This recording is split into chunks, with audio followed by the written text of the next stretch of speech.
Can you see this sunburn action going on here? I don't know. A friend told me that they were super excited about doing AwesomeCon this past weekend. And I said, that's great. Is this your first AwesomeCon? And they said, this is my first con tabling ever. And I was like, what in the fuck are you talking about? I've seen you at shows for years. I've seen you at shows. And I'm not talking like 1 or 2, 3 years. I'm talking about like 8, 9, 10 years. I've seen you at shows. I've seen you behind the table helping other artists with their stuff. And the person said, yeah, I've been a helper, but I've never tabled myself. I've never had my own merchandise out there. And I asked, well, why the fuck not? You've been here. You've done the circuit. You've seen how it works.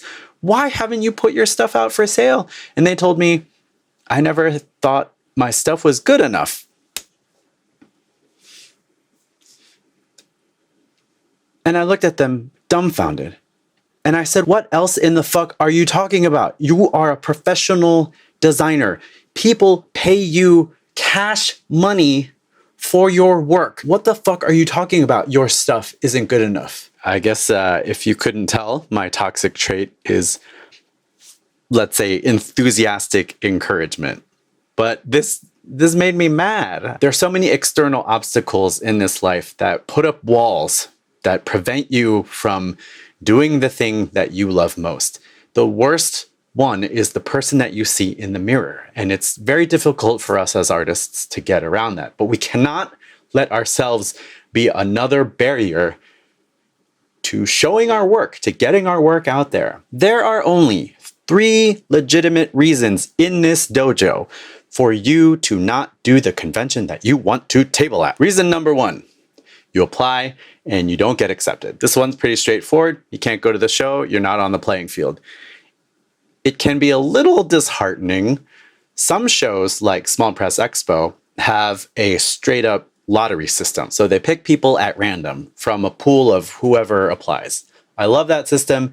It's fair. There's no real gatekeeping in terms of convention runners saying stuff like, oh, your work doesn't fit with our aesthetic. And then there are shows that are juried.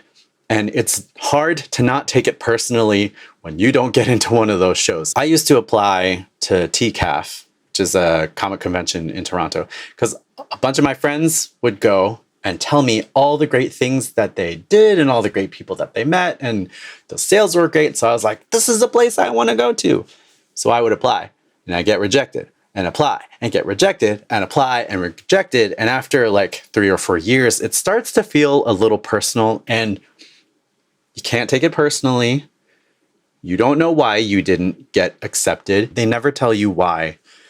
They never tell you not to apply. They never tell you, no, you're never ever getting in. So, you know, it's like a black box. You just kind of put yourself out there and hope for the best. But if it's a juried show and they reject you, I understand that it can be really disheartening. Reason number 2 for not going to the con: you can't afford it. This part is depressing because conventions are expensive to get to, even if it's a local show. Even if you don't have to worry about paying for travel or lodging or food, because you can drive to the con, you can eat stuff that you made at home.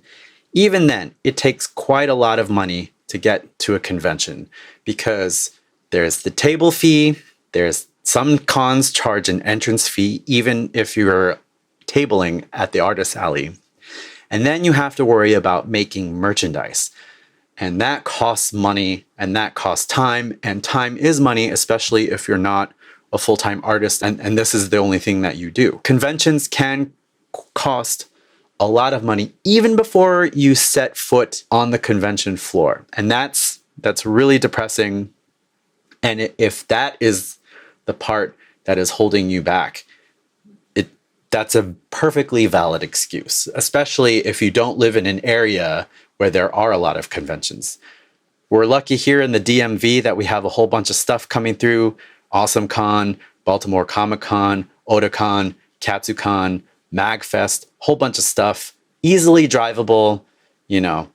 But even with so many local cons that are huge, that's a very big expense. There are smaller shows that you can look at, sometimes small craft fairs. Some local libraries are getting into the convention game, and the table fees are very reasonable. My community pool started an annual craft fair in the middle of the pandemic, and the table fee is very affordable there. So if you're interested in dipping your toes into the convention scene and you don't have a lot of spare cash, try to find something local, something small scale.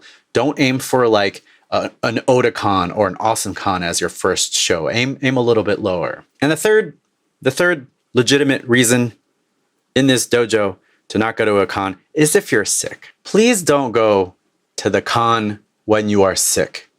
You run the risk of making your table neighbors sick. You run the risk of making attendees sick.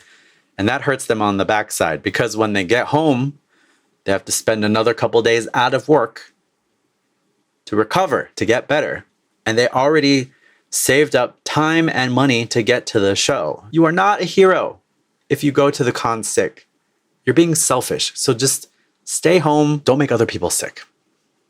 Just that's fucking rude. Just don't be rude. So those are the 3 excuses that I will accept for you to not go to show. Notice I didn't say, oh, your stuff isn't good enough. Fuck that. Don't let anyone tell you that your stuff isn't good enough, especially you. You've walked around shows. You've seen stuff that you didn't think was good enough to be at the show. Hell, you've probably watched television shows that you didn't think were good enough to be on TV or movies or music on the radio, all that stuff.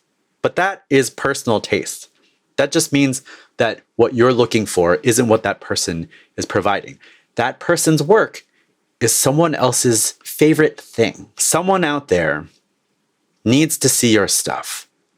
To someone out there, your stuff is their favorite thing, or would be their favorite thing if they saw you. And by not going to the show, you are depriving them of the opportunity to fall in love with your thing. Conventions take practice. Your first show probably isn't going to be great from a financial standpoint. But that doesn't mean you can't make friends. That doesn't mean you can't meet people. That doesn't mean you can't expand your reach in some way. My current project, School for Extraterrestrial Girls, I met the writer at one of the worst shows from a financial standpoint for me. It was an American Library Association convention in Orlando, Florida, and I was making 0 sales. No one would even take my business card. It was that bad.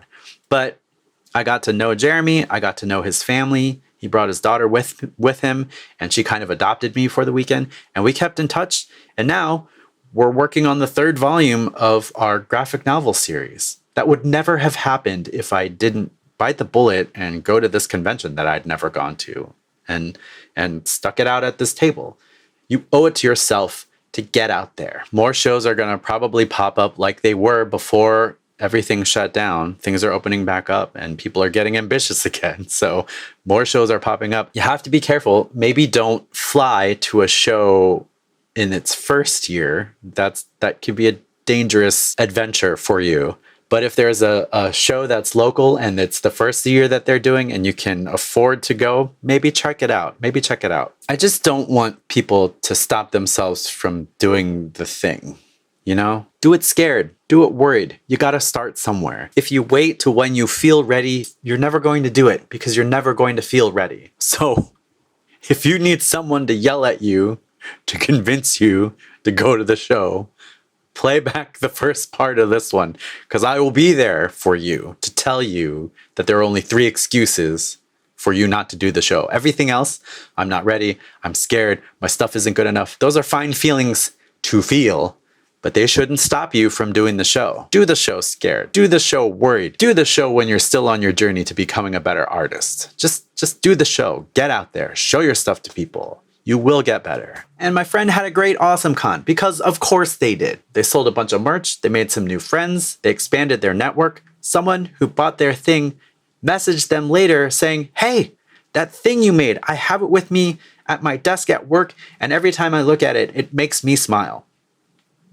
That's gotta feel fucking great. So get out there because something you make is going to be someone else's favorite thing.